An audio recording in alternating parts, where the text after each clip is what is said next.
Hello and welcome back to another episode of this week's watches, and this week I have an incredible 10 watch collection for you guys and girls, ranging from Breitling to Grand Seiko to Studio Underdog and everything in between. It's a real nice mix this week, and this is actually the first drop I have done since the birth of my son. Now obviously there's been drops since then because I pre-recorded them, so it's been about 3 weeks I think since I've done a drop. That wasn't pre-recorded and all done way before. So yeah, it's good to be back. I'm very excited. Thank you all for your patience during that time.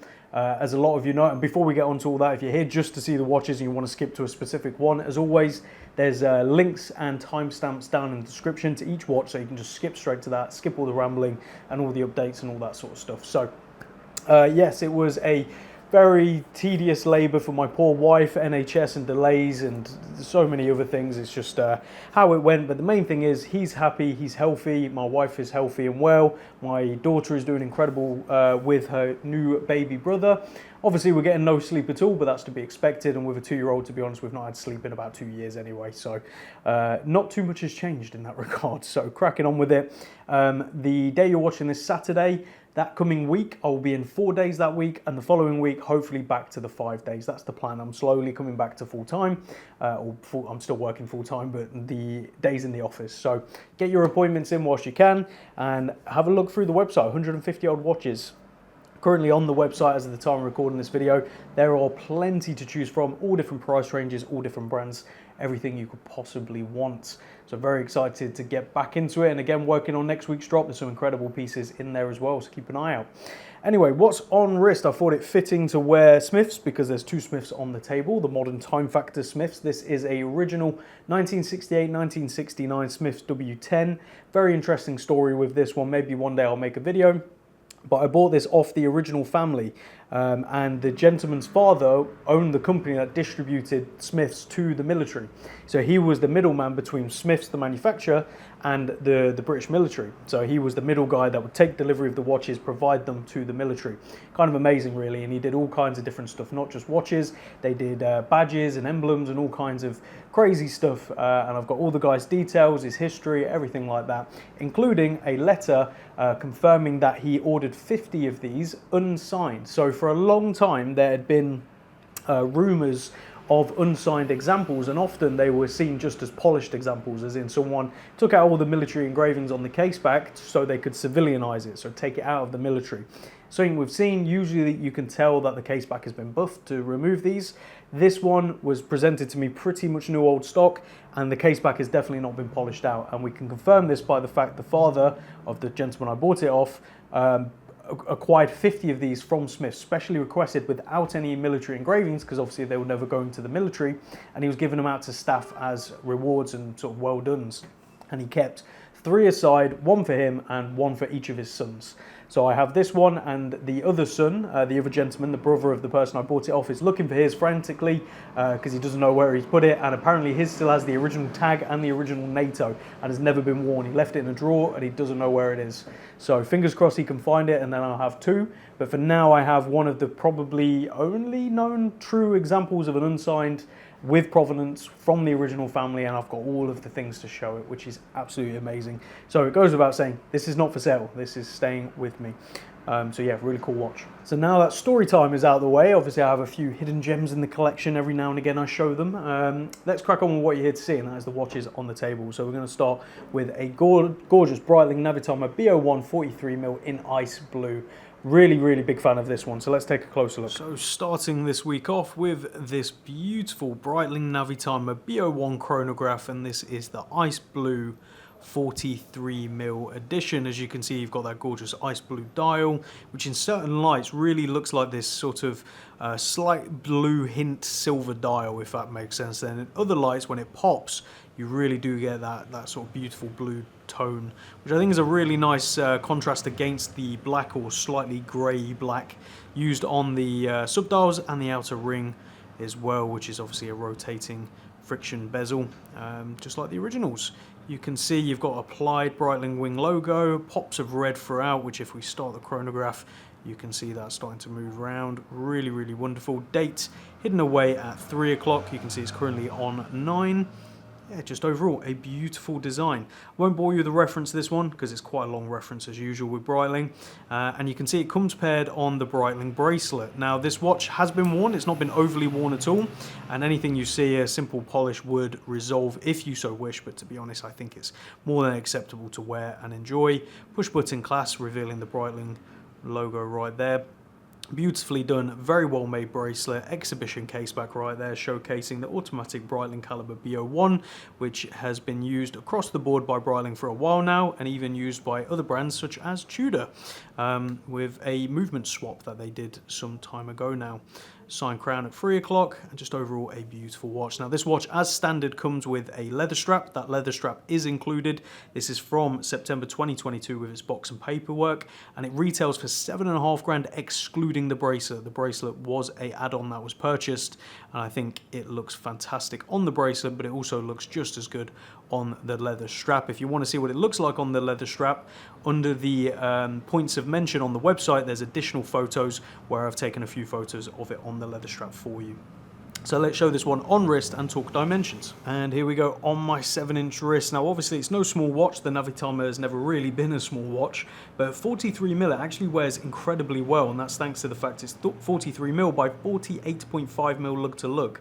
So that's quite a compact lug to lug length considering the 43mm in diameter.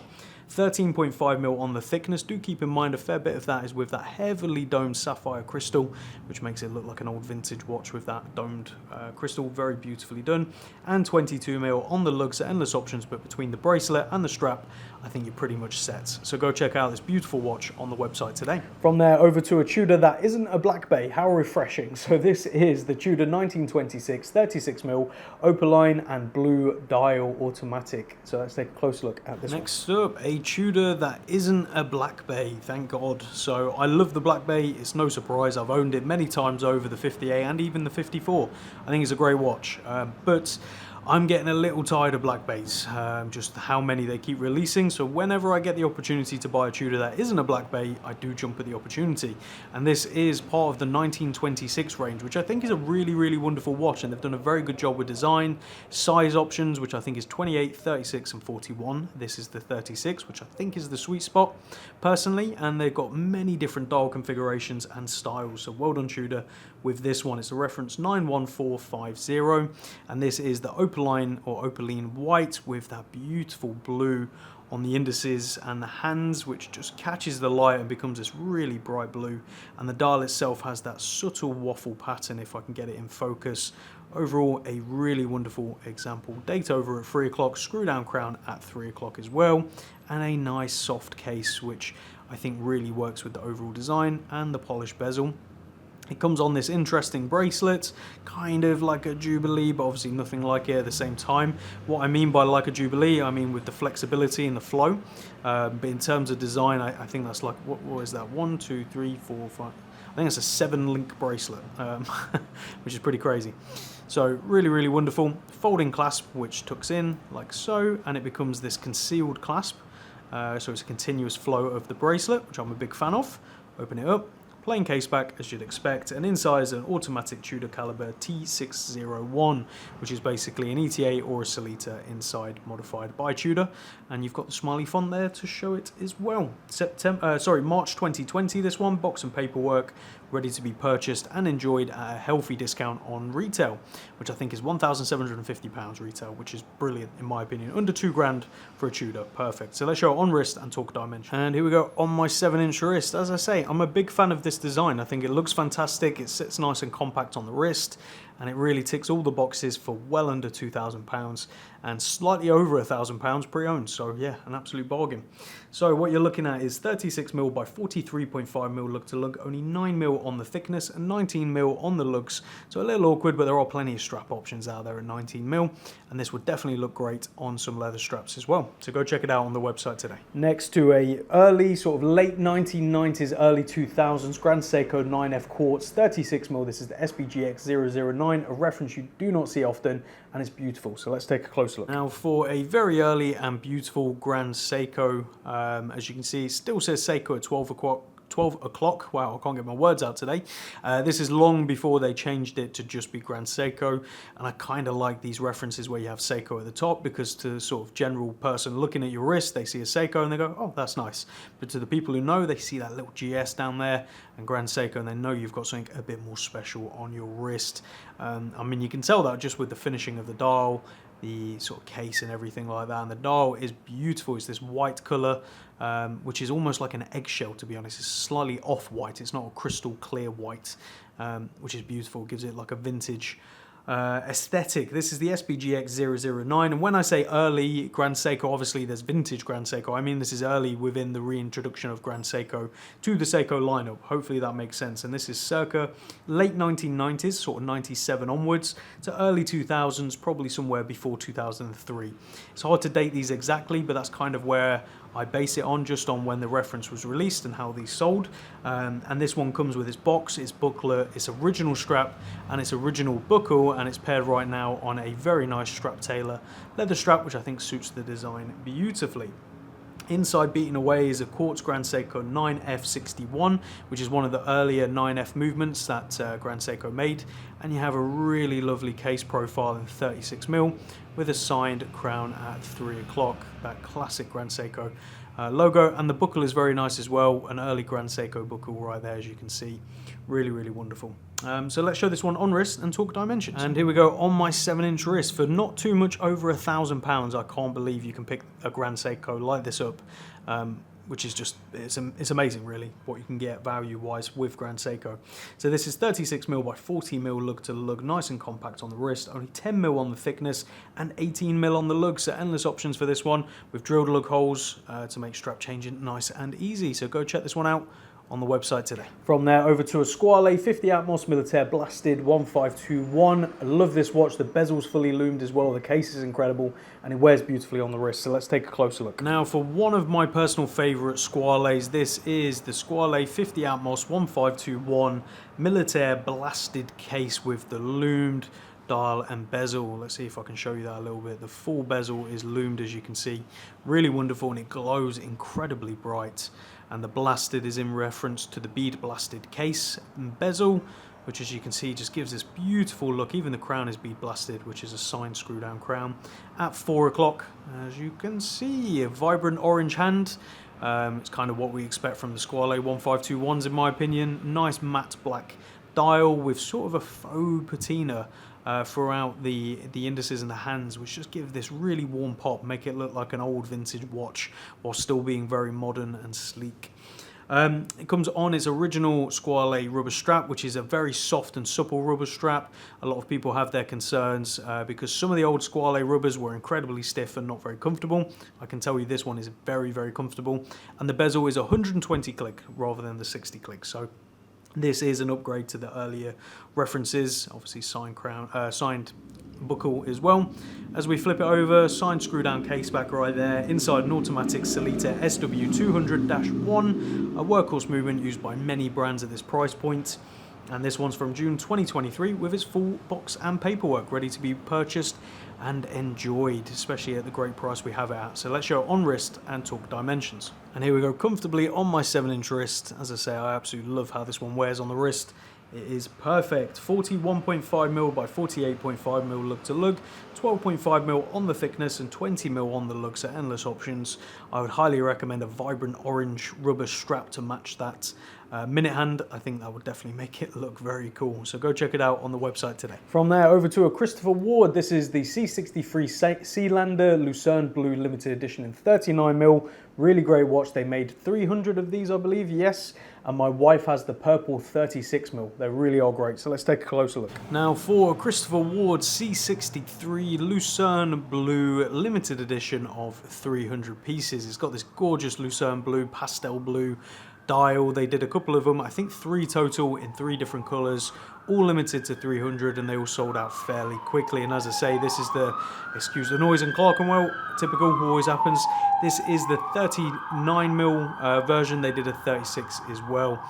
Date down there at 6 o'clock, signed screw down crown at 3 o'clock, and that classic C63 case, which has these beautiful bevels and edges, which just look incredible and punches well above its price range.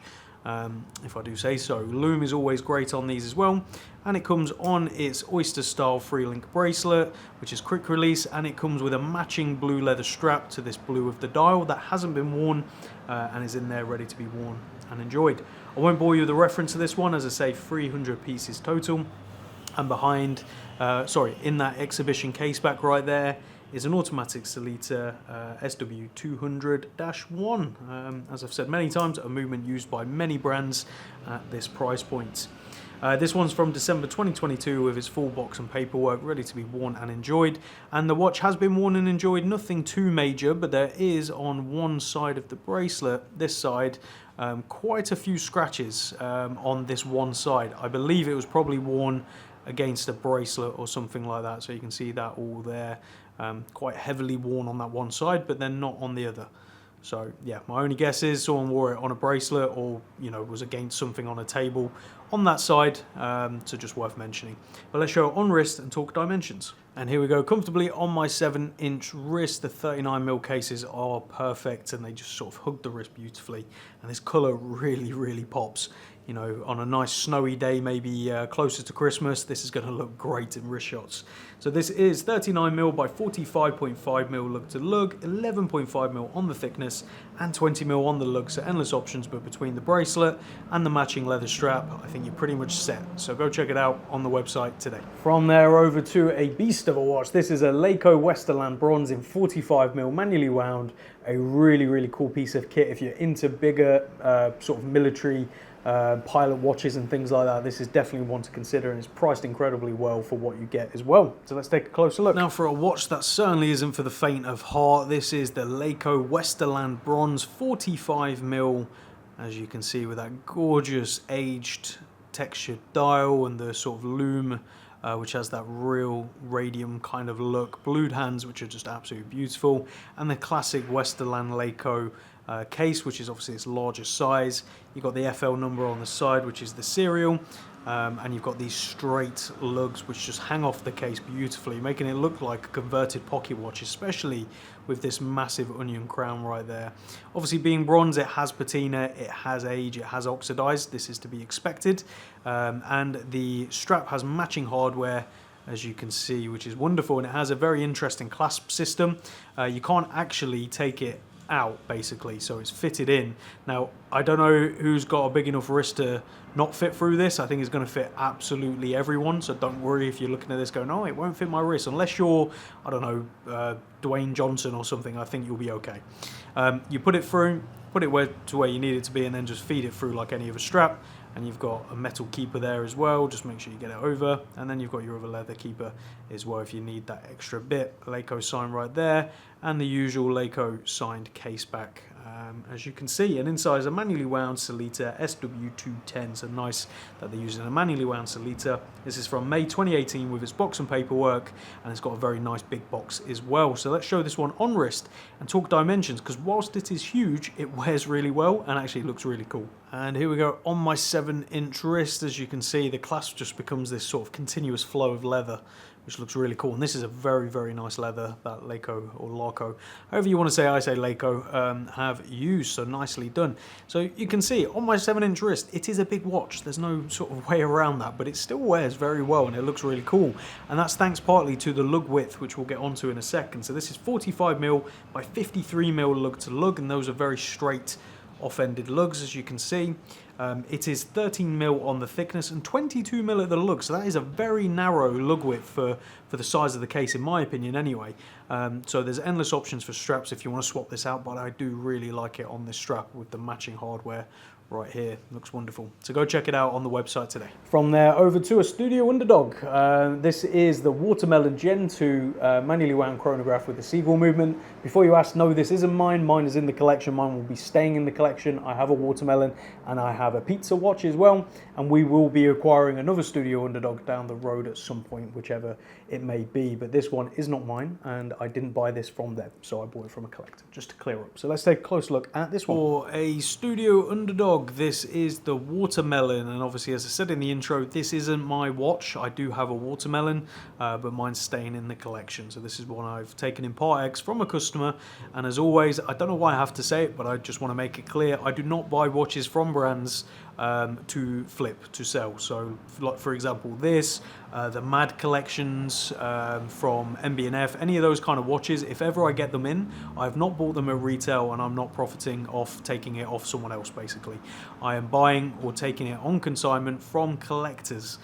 Just something that has to be said, because I've had a few people a bit annoyed with me when I've shared watches like this, thinking I've bought them just to flip. This isn't the case, so I just want to make that clear. But anyway, Studio Underdog Watermelon Gen 2 with that gorgeous watermelon dial. You've got the pips or the seeds as the indices. Very, very nice looking watch. Obviously, I'm a fan with the red and the green because I own it, and I have it paired on I think a brown suede at the moment or something like that. So definitely play around with straps.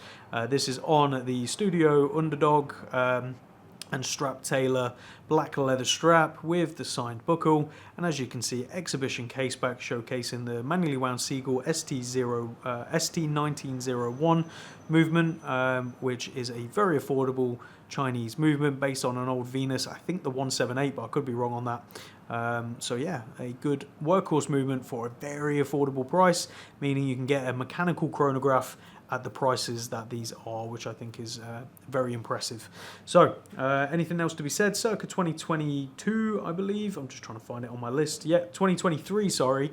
Box and paperwork, ready to be worn and enjoyed, and it's hardly been worn as is. So let's show on wrist and talk dimensions. And here we go on my 7-inch wrist. As you can see, very, very nice proportions and definitely fun on the wrist while still giving you a proper mechanical watch. I'm a big fan of that. So this is 38.5mm by 44.5mm lug to lug, 13.5mm on the thickness, and some of that is that heavily domed crystal right there, as you can see. And it is 20mm on the lugs, so endless options for swapping this one out. Go check it out on the website today. From there over to a watch I sold a little while ago, really, really cool. This is a Dorenzo DRZ04 Mondar White, automatic 40mm on the integrated bracelet, and I believe it comes with 2 straps as well.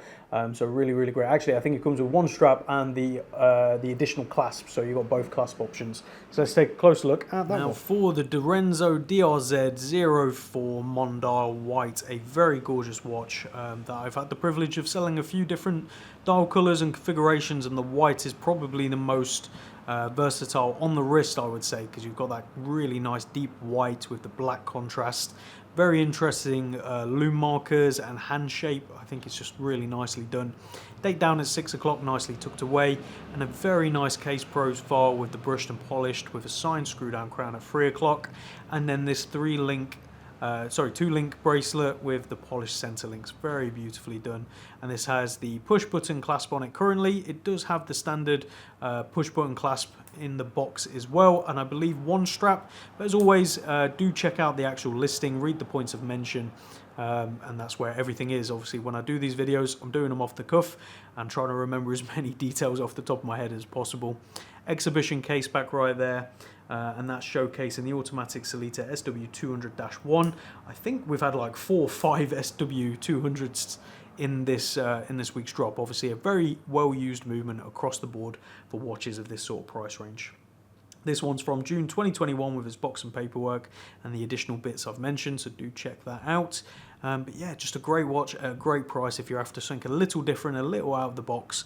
Dorenzo are definitely something to consider. So let's show on wrist and talk dimensions. And here we go on my 7-inch wrist, very nicely proportioned and definitely a good look on that bracelet. So what you're looking at is 40mm by 48mm lug to lug, only 11mm on the thickness and 23.5mm at the widest point, tapering down slightly to the clasp. So go check this one out on the website today. Now on to a 2022 Smith's PRS 25 Everest Expedition. This is the white dial in 36 on the Oyster bracelet. Cool watch, really nice dial, especially if you have to think a little different. So let's take a closer look. Now for the time factors, Smith's Everest Expedition. This is the white dial, although I would say it's more of a creamy dial, like an eggshell, than pure white, but it's a beautiful looking dial with luminous Arabic numerals. really nice pipette style hands and the vibrant red second hand, which contrasts nicely against the 24 jewels, also written in red. A very nice and attractive watch, especially if you're a fan of the Everest range by Smiths, but you don't exactly want something that looks like the Rolex Explorer, which, you know, the traditional or the most common Everest certainly does. If you're after something a little different but like the proportions and sort of everything about it, this is definitely one to consider, and I think they're fantastic. Signed screw down crown at 3 o'clock, nice classic 36mm case profile with the polished bezel, oyster style bracelet, push button Smith's clasp, as you can see, polished case back, which does get scratched, so do keep that in mind. And inside is the automatic Miyota caliber 9039, so the higher grade Miyota Japanese movements, which are very reliable and very good. And this one's from June 2022 with its box and paperwork. So let's show this one on wrist and talk dimensions. And here we go on my 7-inch wrist. As you can see, the 36mm works beautifully, but that's no surprise to me personally because I love 36mm watches and under. So this is 36mm by 44mm lug to lug, 11mm on the thickness and 20mm on the lugs. So endless options for swapping out the straps with drilled lug holes to make it nice and easy. So go check this one out on the website today. And then on to a very early 2021 Smiths PRS Everest Black Dial. This is the classic 36mm where the Everest, you have to excuse the noise on Clark and Wye, I don't know why they do it. They come down on their bikes and they just rev like crazy. This has the sort of faded out Everest on the dial, whereas the newer ones have it in white where it's very clear to see.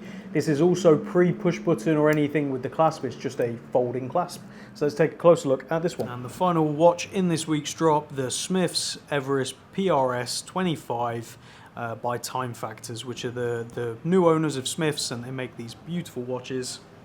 This is obviously a homage to the Rolex Explorer with the 369, and as I say, this is a very early Everest by Time Factors with the Everest in this sort of black font where it's like glossy.